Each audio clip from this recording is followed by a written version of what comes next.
La semana de vacunación se celebra los últimos días de abril. Tiene como objetivo promover las vacunas para proteger a las personas de todas las edades contra las enfermedades, principalmente de tipo microbiano. La inmunización también es una estrategia fundamental para lograr otras prioridades de salud sanitaria. El día de hoy, en Cuidando mi Salud, Semana Mundial de Vacunación. Comenzamos.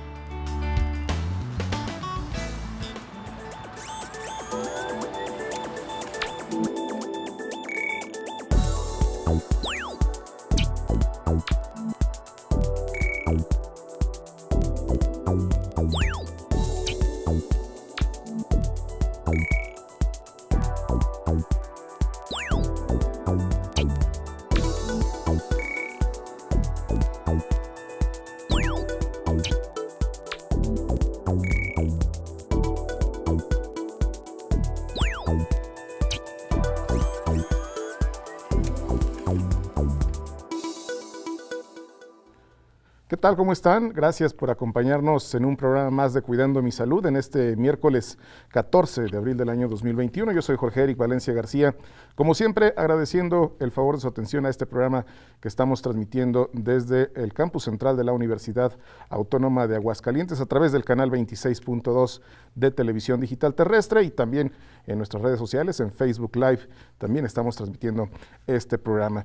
Hoy, como ya lo vio al inicio del programa, pues estamos tratando este esquema de vacunación. Para ello tenemos invitados muy especiales. Saludo con mucho gusto a la doctora María Guadalupe Durán Montoya, y es responsable estatal del componente de vacunación universal del ICEA. ¿Qué tal, doctora? ¿Cómo está? Hola, muy bien, muchas gracias. Gracias por acompañarnos de nueva cuenta aquí en Cuidando mi Salud. También saludo al licenciado Alberto Ismael Martínez Ibarra, también del ICEA. ¿Cómo está, licenciado? ¿Qué tal? Buen día, muchas gracias. Gracias. Y también saludo al licenciado Ramiro Altamira Camacho, profesor de nuestra institución. ¿Qué tal? Muy buenos días, de nuevo aquí, con el gusto de estar.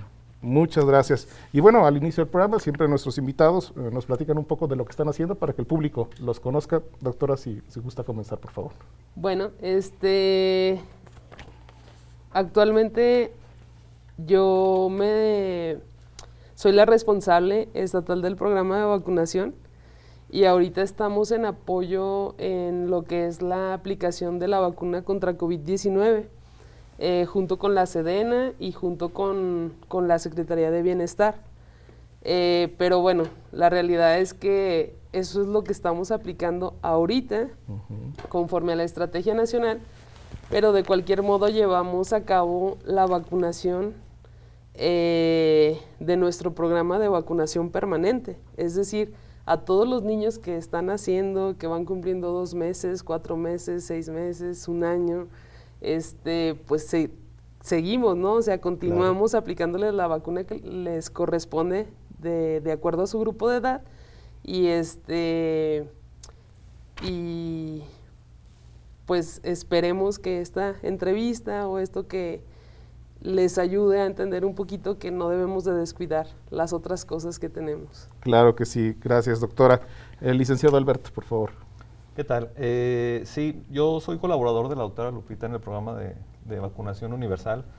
Mi puesto es responsable de control de biológico, entonces participo en la programación del control de biológico que tenemos, tanto nosotros como Secretaría de Salud, y mediamos con el ISSSTE y con el IMSS para garantizar que el abasto biológico en la población se encuentre en suficiencia, ¿no?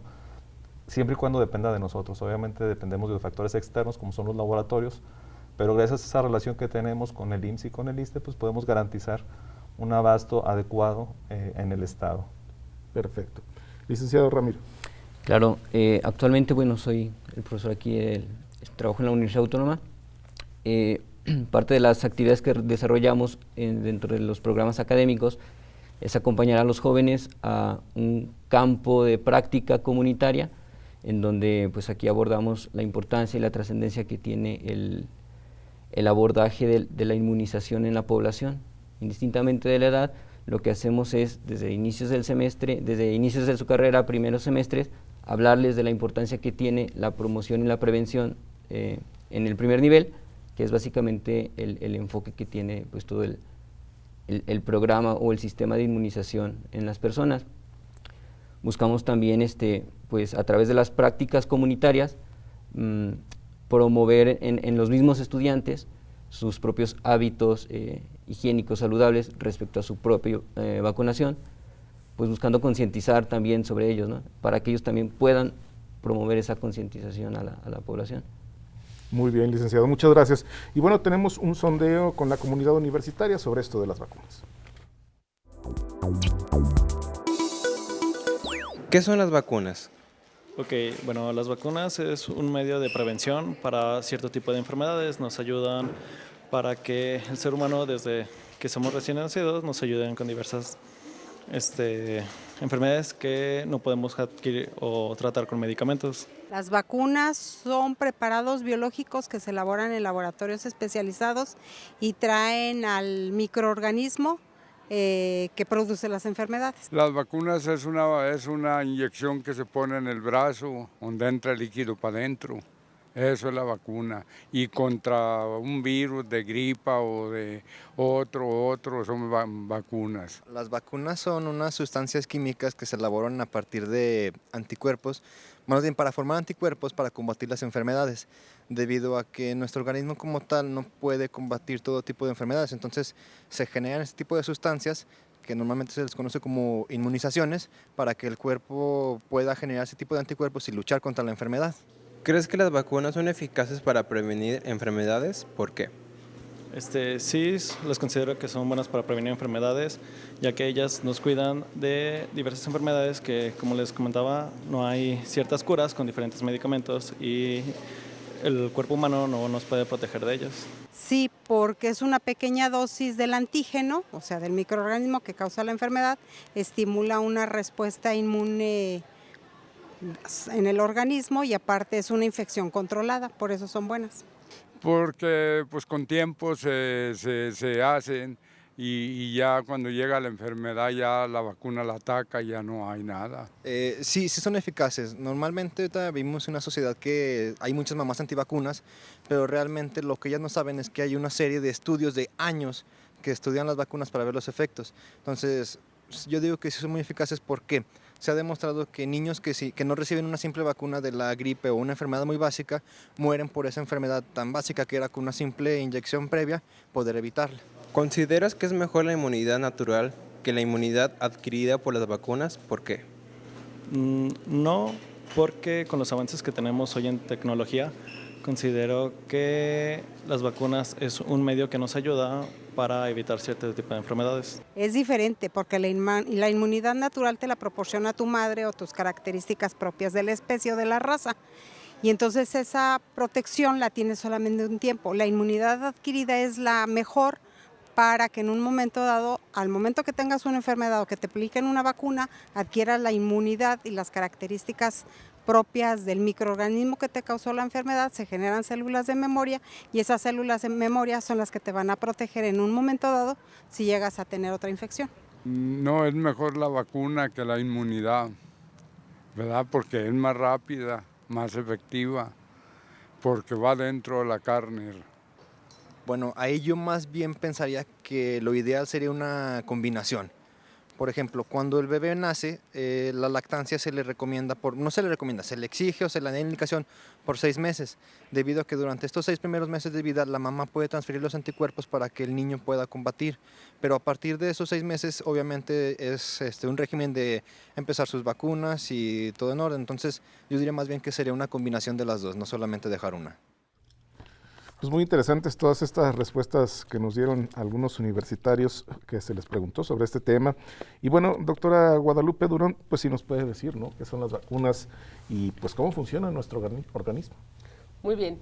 Bueno, pues como ya lo mencionaron algunos compañeros, las vacunas están hechas o su composición es de sustancias biológicas de un determinado agente con la finalidad de causar inmunidad al momento de ser aplicada. ¿Qué quiere decir esto? Que en los laboratorios hacen la preparación de estas vacunas que conocemos y que al momento en que son inyectadas en el cuerpo del ser humano, nuestro sistema inmunológico va sobre ese cuerpo extraño que le acaban de inyectar, empieza a generar inmunidad adquirida de cierto modo porque está identificando que hay algo ajeno al organismo. Entonces, cuando ya está expuesto a este agente y de cierto modo yo me expongo a la enfermedad, ya no me puede dar la enfermedad, o si me da, no es de formas graves porque mi cuerpo ya reconoce ese agente infeccioso. Entonces, de cierto modo, eso es a grandes rasgos lo que son las vacunas. Muy bien. Licenciado Alberto, ¿nuestro organismo puede reaccionar de manera efectiva contra los microorganismos sin la ayuda de las vacunas?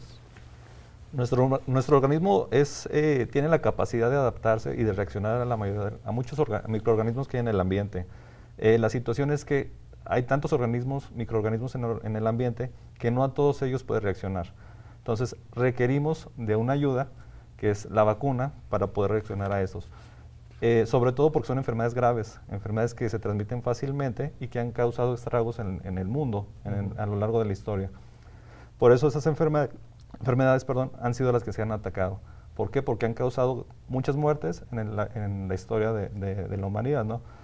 Hablamos de grandes pandemias en las que cerca del 10% de la población ha podido morir. Entonces, por eso es que se desarrollan vacunas contra estos microorganismos. Si no tuviéramos esas vacunas, pues estaremos tal vez teniendo la misma tasa de mortalidad actualmente. Una enfermedad prevenible por vacunación es más fácil aplicar una inyección o unas gotas tomadas y evitar esas muertes, a esperar a que el cuerpo responda de manera natural a estas. Claro que sí. Licenciado Ramiro, ¿quién inventó las vacunas? Bueno, la invención de las vacunas ya tiene pues un par de siglos. Tuvo mucha auge, mucha influencia de la industrialización y los avances científicos de finales del 1700, principios del 1800, con el desarrollo de la microbiología, el desarrollo de la infectología. Por allá en Inglaterra había un sujeto que se dedicaba a experimentar, por así decirlo. Digo experimentar porque básicamente eso fue lo que él hizo en aquellos tiempos. Estamos hablando de 1700, finales de 1700. Esta persona se llamaba James Edwards. Él, al darse cuenta que una de las enfermedades que más atacaba a la humanidad y que más temor causaba en el mundo, en este caso era la viruela, ¿sí? Una enfermedad mortal que básicamente mermó gran parte de la población en Europa en aquellas épocas. Al hacer sus investigaciones y desarrollar otras que ya venían atrás, descubrió pues que cierto grupo de animales domésticos como las vacas tenían en las ubres una infección, ¿sí? Lo que hace esta persona, el doctor James, es tomar parte de esas lesiones que tenían las vacas en las ubres y ponérsela a los niños, a las personas. Entonces él observó que la vacuna, bueno, se llama vacuna porque proviene de esta situación de la vaca, ¿no? Él observó que esta inoculación de esas sustancias purulentas de las heridas, de las ubres de la vaca, al ponérselas en una herida a las personas, reaccionaban de una manera no tan grave que si no se lo hubieran puesto. Esta observación pues la replicó varias veces. ¿Cómo lo supo? Porque expuso a las personas al virus, es decir, pone en las personas inocua la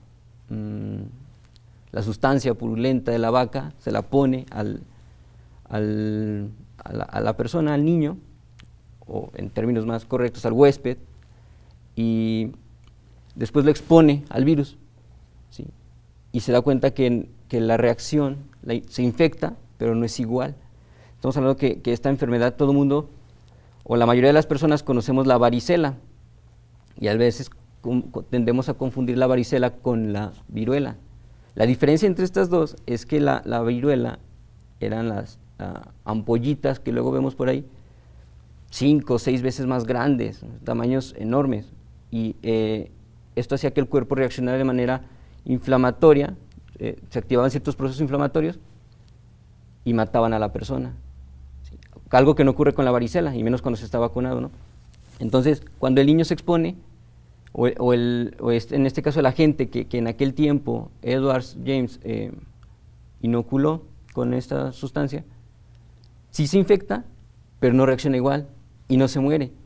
Y entonces él descubre que es posible que la vaca haya generado cierto proceso sobre la bacteria, sobre la sustancia que estaba en las ubres, y entonces se debilita.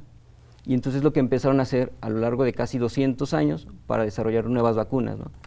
Tratar de debilitar los virus o las bacterias que causaban las enfermedades para después ponérselas a las personas y observar que en realidad no les pasaba tanto como si no se lo hubieran puesto.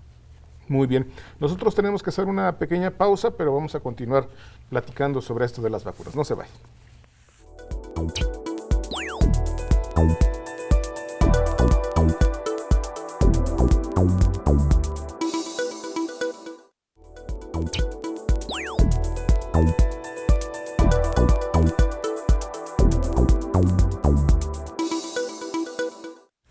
Nuestros medios de contacto están a su disposición. Llámenos 449-910-9260, el teléfono aquí en Televisión Universitaria, también un WhatsApp 449-459-2002 y también en nuestra Facebook Live, también usted ahí puede dejar sus mensajes, sus preguntas para los invitados que tenemos esta mañana. Y bueno, vamos ahora a una cápsula que habla sobre cómo funcionan las vacunas.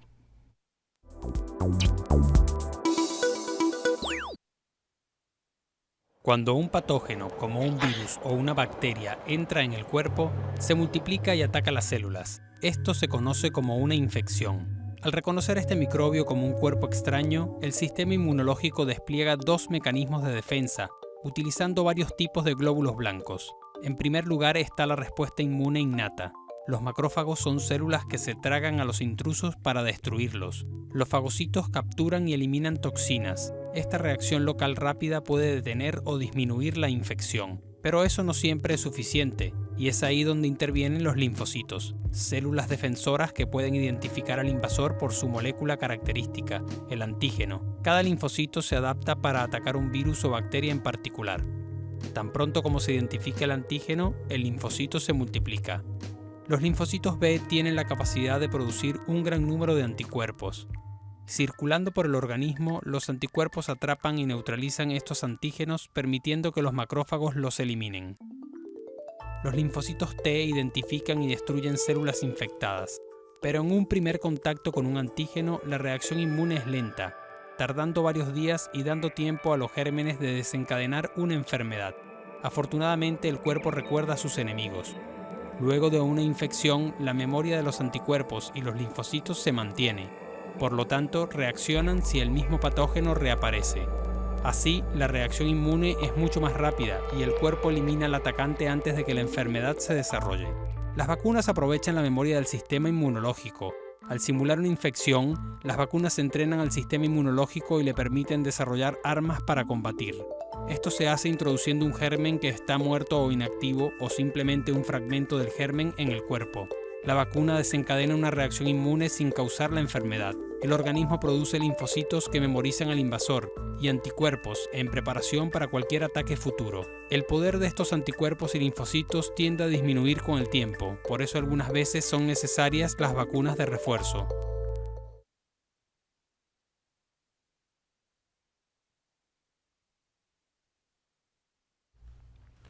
Y bueno, esta información es más técnica de cómo funcionan las vacunas en nuestro organismo, pero ¿cuál sería la importancia de las vacunas, doctora? En general, ¿cuál es la importancia de estas vacunas? Bueno, afortunadamente, en la época en la que nos encontramos, pues ya tenemos la disposición en cualquier centro de salud, en cualquier hospital, de las vacunas.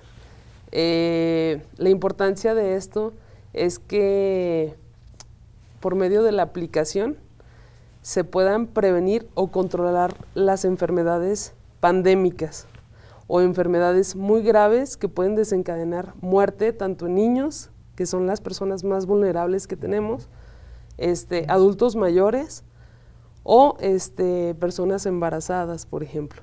Entonces, la finalidad o la gran importancia de todo esto es prevenir y controlar las enfermedades. Muy bien. ¿Cuáles serían las enfermedades que se han erradicado, licenciado Alberto, con las vacunas? Ok. En la historia del planeta ha habido muchas enfermedades. Muchas las podemos considerar como erradicadas porque ya no se presentan de manera habitual. Una de ellas, la que comentaba el licenciado, la viruela, era una enfermedad que era una que azotaba mucho Europa en aquellos tiempos y que a lo largo de la historia durante el mundo también fue atacando esto. De hecho, la colonización de México, una de las herramientas que tuvieron los españoles fue la viruela. La enfermedad ayudó a los españoles a conquistar América, bueno, en este caso México, pero durante la historia ha habido otras enfermedades. Hace unos años, hace un par de años, se consideró como erradicado la poliomielitis. En este caso, son enfermedades que aunque todavía existen de manera salvaje en algunos pocos países del mundo, por el hecho de la vacunación se logró erradicar en la mayor parte del mundo. Así como esta, bueno, ha habido muchas enfermedades, pero yo creo que el caso más importante es en los últimos años la poliomielitis, que gracias a esto evitamos algunas enfermedades como la parálisis flácida. Muy bien. Licenciado, ¿las vacunas pueden producir efectos secundarios o dañinos al organismo? Comúnmente no. Es muy raro que una vacuna produzca un efecto dañino. Hay características genéticas, hay características muy particulares en las personas, que son muy raras, ¿sí? Y que en casos muy escasos pudieran generar una reacción grave. Es decir, a mí me van a vacunar en el brazo y obviamente voy a tener una reacción. Mi cuerpo va a reaccionar, se supone que es lo que esperamos, que el cuerpo reaccione a la vacuna. Pero hay personas que por su historia genética, por su propia, por sus propios procesos inmunológicos personales, y son personas muy contadas, muy escasas, ¿sí? Pueden llegar a tener otro tipo de reacciones no necesariamente locales, sino más sistémicas. Es decir, personas que han tenido alguna reactividad, algún tipo de sustancias, personas que son alérgicas a ciertos tipos de sustancias y que la vacuna, para poder ser transportada, para poder ser procesada, utiliza sustancias muy parecidas a las que la persona es alérgica. Es decir, una vacuna ocupa una molécula que se encuentra solamente en ciertos tipos de alimentos, ¿sí? Pero hay personas que son alérgicas a ciertos tipos de alimentos, ¿sí? Esta vacuna que se le va a aplicar a la persona, pues la persona ni siquiera sabía que era alérgica a ese tipo de alimentos, por ejemplo, pudiera generar alguna reacción. Entonces sí es muy escaso, es muy poco común, ¿sí? Que haya este tipo de daños, ¿sí? Sin embargo, la mayoría de las vacunas generan reacciones locales, muy leves, ¿sí? Desde dolor o alguna especie de malestar un poco más general, pero de ahí en más no es... se supone que por eso tienen tantos años de estudio, para tratar de buscar la manera en la que hagan menos mal a la persona. Y creo que ese es un sesgo que la mayoría de las personas tienen, ¿no? Que creen que por ponerse una vacuna les va a hacer mal, porque conocieron a alguien y probablemente esa persona estaba enferma cuando se puso la vacuna, probablemente esa persona era alérgica a algo cuando se puso la vacuna, que también tenía la vacuna, ¿sí? Pero actualmente las vacunas se están desarrollando de tal manera que busquen prescindir de esas sustancias de las cuales las personas pudiéramos ser alérgicos, ¿no? Muy bien. Doctora, con estos beneficios que tienen las vacunas, aún todavía hay gente que está en contra de ellas. ¿Cuál sería la razón? ¿Por qué existe esta polémica en contra de las vacunas? Sí, lamentablemente hay gente que todavía tiene a lo mejor desconocimiento del beneficio que tiene tanto para sus hijos o para ellos mismos el poder aplicar las vacunas. Yo creo que el motivo principal, sinceramente, de estas personas es la falta de educación en salud. Efectivamente se dejan guiar por los comentarios, como bien lo menciona el licenciado, de que alguna persona le hizo daño o que a lo mejor se aplicaron la vacuna y días después le dio un resfriado o cosas así. Pero eso es por el desconocimiento que tienen. Como bien lo menciona, las vacunas están tan estudiadas que tienen un porcentaje de carga viral o bacteriana o de lo que estén hechas, pero este porcentaje no es capaz de producir una enfermedad. De hecho, por eso se ponen las vacunas, para que haya un reconocimiento nada más de la gente y empiece a generar la inmunidad, contra este tipo de agente que se expuso. Como bien lo mencionó, muchas veces ya está incubándose alguna infección y coincide con que le ponen la vacuna y lo relacionan a este evento. Entonces, considero yo que el desconocimiento de cómo son estos pasos son los que hacen que muchas mamás o mucha gente no crea en el beneficio que ofrecen las vacunas. Claro. Ya nos hablaba un poco, licenciado Alberto, sobre estas de las enfermedades erradicadas, pero ¿puede regresar si la gente no se vacuna en algunas de estas enfermedades? Que bueno, ya lo hemos visto, ¿no? Como le comentaba, algunas de las enfermedades que se consideran erradicadas todavía son endémicas en algunos países, rezagados en el mundo, ¿no? Algunas localidades de África o de Afganistán y Pakistán, en donde todavía existen este tipo de enfermedades. Estas pudieran aún regresar si no se tuviera un buen control de salud pública. El resto de las enfermedades que se consideran ya erradicadas completamente, aquí la situación es que los virus mutan, sobre todo los virus que son los más peligrosos. Entonces, en este caso, cuando los virus solamente se transmiten entre humanos, si se considera erradicada, ya no va a regresar esa enfermedad. La situación es cuando un mismo virus puede atacar a otro tipo de mamífero. Ahí en este caso, ese virus puede mutar y nos puede contagiar. Sí, algo muy similar a lo que pasó, por ejemplo, en su momento con la influenza, que era un virus que atacaba a los pollos, que le llamaban la gripe aviar, que estaba en Asia. Había un virus porcino que estaba aquí en México y que la mezcla de estos y la mutación de estos generó un nuevo virus que fue capaz de contagiar a los seres humanos. Lo mismo pudiera pasar con el resto de las enfermedades. Pudiese haber una mutación y entonces pudiera volver a existir ese tipo de enfermedades. Muy bien.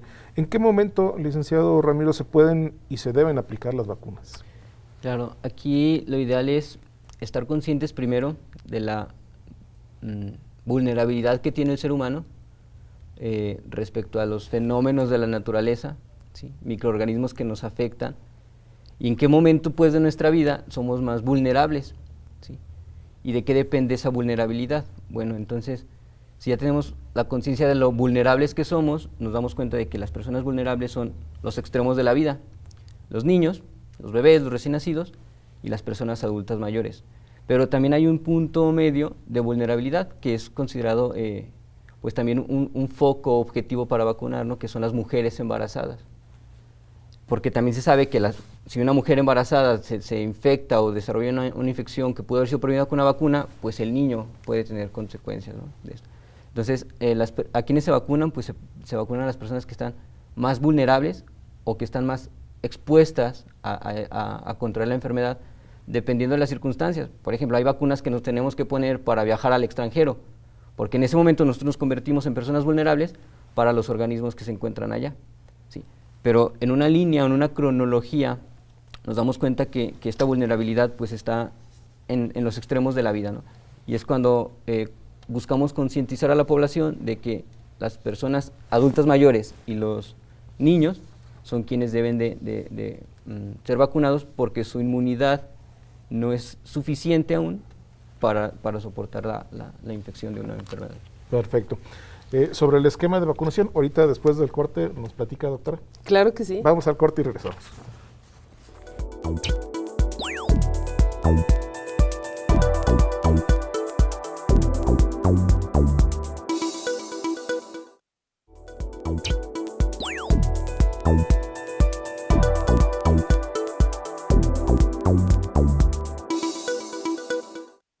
Y estamos de regreso en Cuidando mi Salud. Ahora vamos a presentarles otra cápsula más que habla sobre la importancia de las vacunas.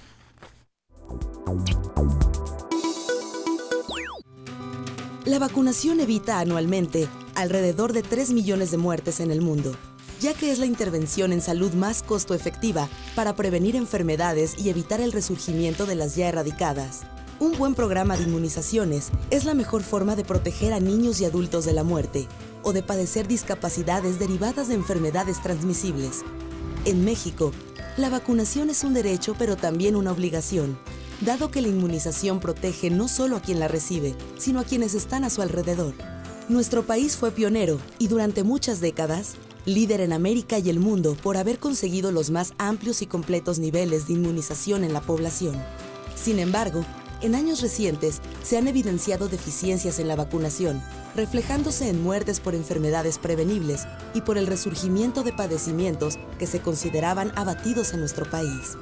Por todo lo anterior, es de suma relevancia revisar y fortalecer el marco jurídico de la vacunación, que brinde las condiciones para que México vuelva a ser líder, no solo regional, sino mundial en materia de vacunación, y así, garantizar que el derecho a la protección de la salud de la población sea una realidad.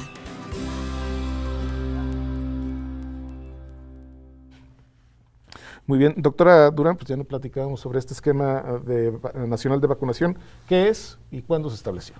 Bueno, el esquema nacional de vacunación es, valga la redundancia, un esquema en el que se plasman los diferentes tipos de vacunas que se ponen en alguna nación. Es muy importante saber que aquí en México contamos con un esquema de vacunación, que en Estados Unidos cuentan con otro esquema de vacunación, que en Europa cuentan con otro esquema, porque estos se concentran de acuerdo a la exposición o a la presentación de enfermedades que se da por los lugares en donde vivimos, ¿sí? Entonces, por ejemplo, aquí, una de las vacunas que tenemos, que es la de la fiebre amarilla, no está dentro del esquema nacional porque no somos zona endémica para presentar esta enfermedad. Sin embargo, en otros países está dentro del esquema nacional, ¿sí?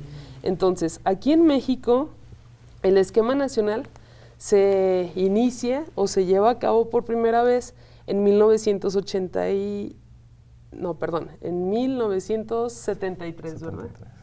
1973, y inician con la vacuna de BCG, que es al nacimiento, con la vacuna de Sabin y con la de hepatitis B. De ahí en adelante, de acuerdo a las vacunas que hemos tenido o que se han ido creando para diferentes tipos de enfermedades, se empieza a adaptar de acuerdo a las que se presentan aquí en nuestro país. A pesar de que dentro de nuestro país también en algunos lugares son más susceptibles a la presentación de unas enfermedades que en otros, se crea el esquema nacional y ese es para tener la cobertura a nivel nacional de las enfermedades que se previenen específicamente con las vacunas que tenemos en México. Muy bien, gracias. Licenciado, ¿cuáles las vacunas que están dentro de este esquema aquí en México? Ok. Es importante resaltar que en México tenemos uno de los esquemas de vacunación más robustos en América Latina. Como decía la cápsula, fuimos pioneros en muchas de ellas. Incluso también en quitarlas de nuestro esquema, como es el caso de la poliomielitis. Vacunas que tenemos, al nacer aplicamos vacuna BCG para tuberculosis meningia y miliar. También aplicamos vacuna de hepatitis B. Hasta hace 2 años se aplicaba una vacuna que se llamaba pentavalente, en el cual ahora ya la cambiamos por una hexavalente, en la cual reducimos una inyección al niño. Antes le ponemos pentavalente más hepatitis B. Y ahora solamente le ponemos la hexavalente y ya vienen ahí incluidas esas vacunas. Sobre la marcha vamos aplicando también rotavirus, vacuna neumocóxica, 13 valente, en donde muchos países todavía se sigue aplicando la de 7 valencias. Aquí en México aplicamos una 13 valente. Aplicamos vacuna triple viral en niños de 1 año y 6 años. Aplicamos vacuna DPT, que es un refuerzo para la vacuna hexavalente a los 4 años. Y también aplicamos de manera complementaria otras vacunas como es la vacuna de la influenza y vacuna de hepatitis A y varicela. Hay vacunas que son, compuestas de contra varias enfermedades y otras que son sencillas, que solamente para una. Ejemplo decía, hexavalente protege contra 6 enfermedades, ¿sí? Hepatitis B solamente contra una. Entonces, por eso, aunque tenemos pocas vacunas, digamos así, protegemos contra más de 16 enfermedades. Muy bien. Licenciado, hay la vacuna BCG, ya nos platicaba aquí el licenciado Alberto. ¿Qué enfermedades son las que previenen? Claro, ya lo mencionó ahorita el licenciado. Es una vacuna primero que se pone preferentemente a todos los niños al nacer. ¿Sí? Esta vacuna es la que todos en algún momento, o la mayoría de las personas tenemos con una cicatriz en el brazo. Esta vacuna, de hecho las mamás ya están concientizadas de la aplicación, buscan que sus hijos sean vacunados, ¿sí? Hay casos donde la situación no permite o no posibilita tener el acceso a la vacuna, ¿sí? Sin embargo, el vacunar al niño a temprana edad y sobre todo con esta vacuna que previene contra la meninge, la meningitis miliar, ¿sí? Pues es trascendente porque cuando el pequeñito es vacunado en los primeros días, su respuesta inmunológica es mejor. En cambio, hemos ido a las comunidades cuando teníamos oportunidad de ir a prácticas. Había casos de familias que los niños tenían 3 años y jamás les habían puesto esta vacuna, ¿sí? Entonces, aquí ya entran otros factores, ¿sí? Pero en general esta vacuna, ¿sí? La primera vacuna que se pone al nacer, los primeros días, ¿sí? O durante la primera etapa infantil, ¿sí? Protege justamente contra la meningitis miliar propiamente. Claro que sí. Doctora, también, bueno, hay una enfermedad muy nombrada, la hepatitis B, y ya nos comentaba aquí el licenciado sobre que ya se hizo una reducción ahí en esta, pero ¿qué es esta enfermedad y cómo actúa la vacuna con ella? Bueno, la hepatitis B es una enfermedad viral que se manifiesta sobre todo o lastima, o el órgano que afecta más en nuestro cuerpo es el hígado. Es una enfermedad contagiosa, crónica. Hasta ahorita no hay la cura de esta enfermedad y puede ser prevenida por medio de la vacunación. La primera dosis que tenemos de la hepatitis B es dentro del día 0 que nacemos a los 7 días. Generalmente nosotros la ponemos junto con la BCG porque son las primeras 2 vacunas que se presentan o que se pueden aplicar al nacer. Posteriormente se van poniendo a los 2, 4, 6 meses y bueno, ahora ya se instaló esta vacuna dentro o se unió a la pentavalente y ahora es la hexavalente, en donde, como bien confirmó el compañero, ahora pues ya en vez de 2 piquetes es 1. Uh-huh. Y la finalidad de esta vacuna pues es prevenir la hepatitis, ¿no? Si no basta con una dosis, necesitamos estar reforzando porque inclusive en la edad adulta, también a las personas que se someten, por ejemplo, al contacto con personas con alguna enfermedad crónica como esta, que están en contacto con sangre, el personal de salud debe de tener esta vacuna. Entonces, en la edad adulta también se empieza a poner esta vacuna con la finalidad de estar reforzando el sistema inmunológico y prevenir adquirir esta enfermedad. Muy bien. Licenciado, la hexavalente, ¿sobre qué enfermedades pues funciona esta vacuna? Okay. La vacuna hexavalente es una vacuna, digamos, nueva. Ya tiene unos años que se está aplicando en muchos países. En México tendremos un par de años que la estamos aplicando. Esta vacuna es la combinación de la antes llamada vacuna pentavalente más hepatitis B, que bueno, pentavalente protegía contra 5 enfermedades: difteria, tosferina, tétanos, hemófilos influenzae y hay una mezcla de poliovirus salvaje 1, 2 y 3. Difteria y tosferina son enfermedades que afectan principalmente vías respiratorias. Difteria siendo unas escamas en la vía respiratoria o una plasta detrás de nuestra garganta y nuestro esófago que puede llegar a obstruir la vía respiratoria en los niños. Tosferina paraliza los cilios, que son como unas vellosidades que hay que nos ayudan a sacar las secreciones pulmonares, la saliva y cualquier objeto extraño que tengamos por ahí. Hemófilos influenzae, que muchas personas lo confunden con influenza y que no es influenza, es una enfermedad que produce una bacteremia, una infección sistematizada en toda la sangre, así como el tétanos, que bueno, es una enfermedad del sistema nervioso central que genera parálisis una enfermedad ya que no se ve mucho y que regularmente es de prevalencia en el área rural. Y el poliovirus, que aunque ya está erradicado y ya no se administra de manera oral, seguimos poniendo refuerzos por ahí en la vacuna hexavalente, pues para evitar que esta enfermedad que decimos ya está erradicada, pues vuelva a estar de manera habitual en el medio ambiente. Es una vacuna muy noble, dado que al darle un piquetito al niño, lo protegemos contra 6 enfermedades. Entonces, garantizamos que ese niño va a tener una mejor inmunidad con menos piquetes y menos dolor.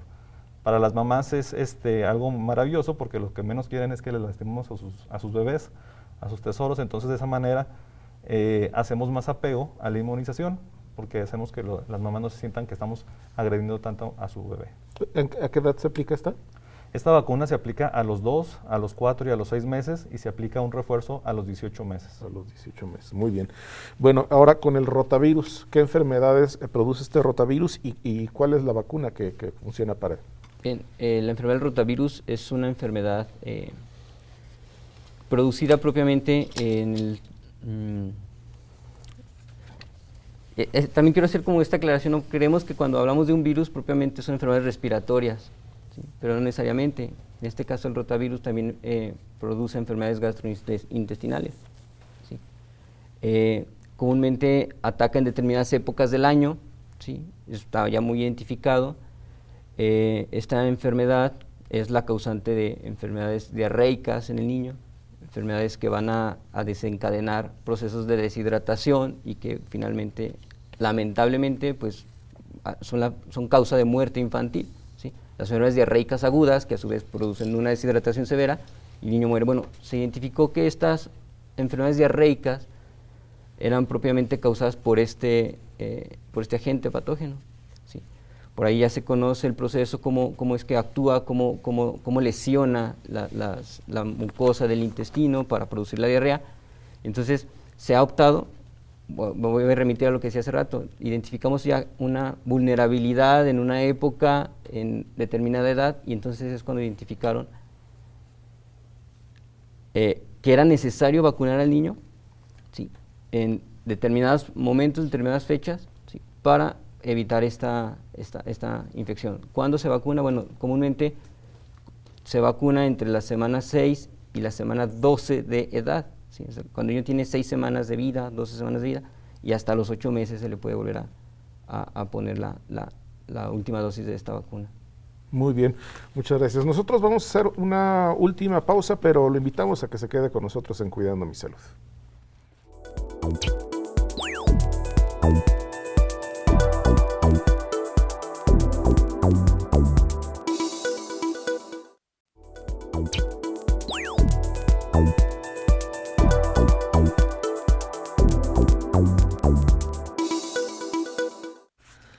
Gracias por continuar con nosotros en Cuidando mi Salud. Ahora les vamos a presentar la cápsula del Departamento de Cultura Física y Deportes que habla sobre los ejercicios de fuerza. Hola, mi nombre es Julieta Tiscareño y el día de hoy en esta cápsula te voy a hablar sobre la fuerza. La fuerza es una acción motora muscular derivada de las contracciones de las fibras musculares. Es la capacidad de vencer o mantener una resistencia mediante esfuerzos o acciones musculares. La fuerza se divide en fuerza dinámica y fuerza estática. La fuerza dinámica es la capacidad de vencer una resistencia con movimientos o desplazamientos, mientras que la fuerza estática es la capacidad de mantener una fuerza exterior sin desplazamiento. La fuerza disminuye gradualmente con la edad a partir de los 30 a los 50 años de edad. La fuerza también es mayor en hombres que en mujeres. La misma pérdida de la fuerza provoca problemas graves, como por ejemplo las caídas, que las caídas es por una debilidad, además de lesiones tanto crónicas como frecuentes, que esto es por un desequilibrio muscular, y enfermedades degenerativas. Estudios han demostrado que el ejercicio de la fuerza puede contrarrestar las deficiencias con la edad. A continuación, te explicaré 5 ejercicios que puedes realizar para trabajar la fuerza. El primer ejercicio es sentadilla.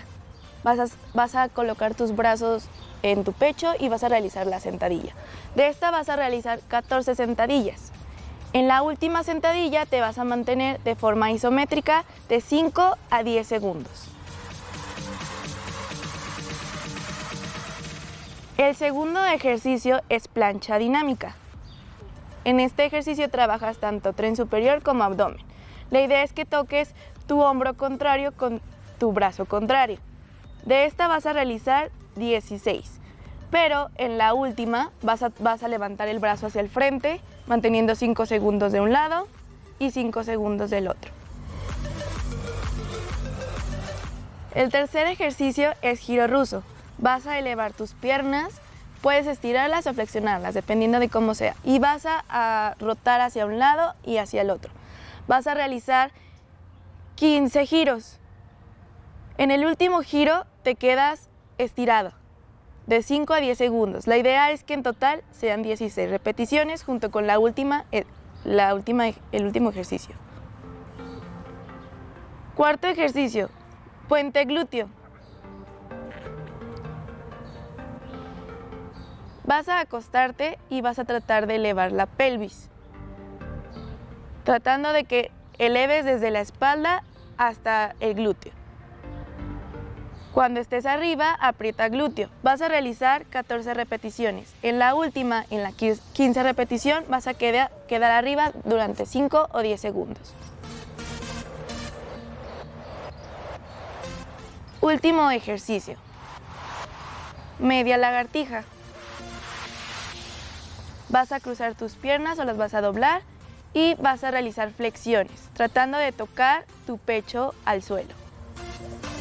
De esta vas a realizar 12 repeticiones, 11 las vas a realizar normales y en la última repetición vas a tratar de mantener sin tocar el pasto, de 5 a 10 segundos.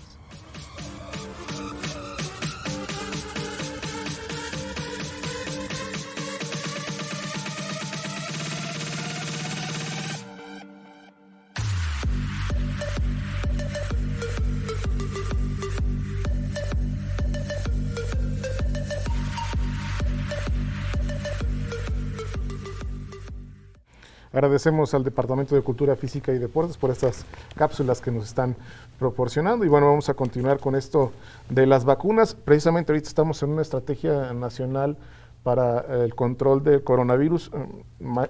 Doctora, si nos puede comentar sobre esta vacuna, precisamente para el coronavirus. Sí, bueno, es importante darle a conocer a la población que actualmente en el mundo se están desarrollando más de 200 vacunas contra la COVID-19. Esto pues propicia, derivado a que es la actual pandemia que estamos viviendo y aparte que tenemos pues muchísimos laboratorios, ¿no? Entonces, actualmente en México contamos con 5 vacunas autorizadas por la COFEPRIS para esta fase de emergencia en la que estamos viviendo. La primera de ellas fue la de Pfizer, la segunda fue la de Sinovac, AstraZeneca, CanSino y se supone que ya está aprobada la de Johnson & Johnson, pero todavía no ha llegado al país, ¿ok? Entonces, bueno, es muy importante darle a conocer a la población que estas vacunas, por ser de diferentes laboratorios, están hechas de diferentes compuestos.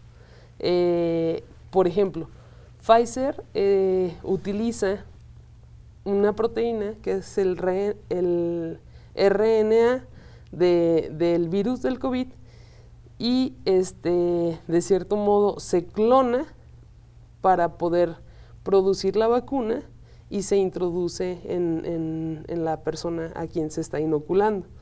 De este modo hay un reconocimiento a través del RNA mensajero de nuestro cuerpo y causa la inmunidad o el reconocimiento de este fragmento del virus para cuando, si en algún momento la persona vacunada tiene contacto con este virus, o una de dos, disminuye el riesgo de contagio o si se contagia, no presente las formas graves de la enfermedad o desencadene en muerte derivado a que ya hay un reconocimiento de nuestro sistema inmunológico ante este virus, ¿sale? Los otros tipos de vacunas usan de vehículo un virus que se llama adenovirus. ahí se monta una fracción también de RNA y se introduce en el organismo, y entonces el cuerpo vuelve a hacer reconocimiento de este fragmento del virus de la COVID, y disminuye nuevamente el riesgo de contagio o bien el riesgo de presentar la situación grave de la enfermedad. Entonces, bueno, es muy importante darle a conocer esto a la población, porque la vacuna contra la COVID-19 no va a desencadenar la enfermedad. Como ya lo mencionamos anteriormente, la carga viral o la carga de esas moléculas que trae de ese fragmento del virus, porque ni siquiera es el virus completo, no es capaz de multiplicarse y generar la enfermedad como tal, sino de que hace que nuestro sistema inmunológico llegue, lo revista y de cierto modo cree la inmunidad por medio del reconocimiento de ese fragmento. ¿Qué pasa? Hay personas que se han vacunado y han presentado la enfermedad, porque como hemos estudiado la COVID-19, cuando yo tengo contacto con una persona tardo aproximadamente 4 o 5 días en manifestarla. Entonces, muy posiblemente, cuando a mí me vacunaron, ya se estaba incubando el virus dentro de mi organismo, y por eso es que se ha presentado la manifestación de la enfermedad una vez que ya fui vacunado. Algunas vacunas ocupan de 2 dosis para poder ser pues lograr el máximo potencial de poder presentar la enfermedad o de protección ante esta enfermedad.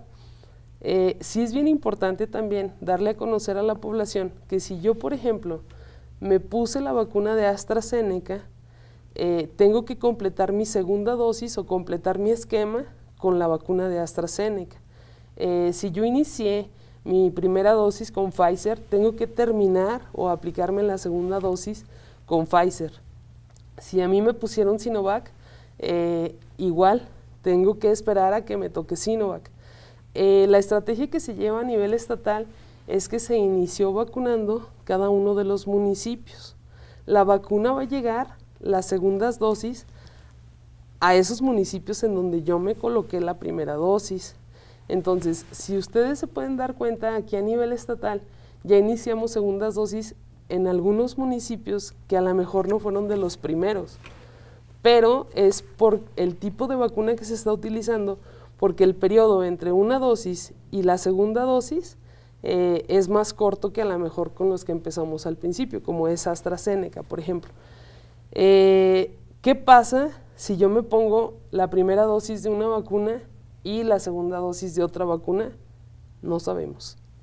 Claro que Lo sí. ideal es que no se mezclen los esquemas, porque pues están hechos de fragmentos del virus de la COVID, pero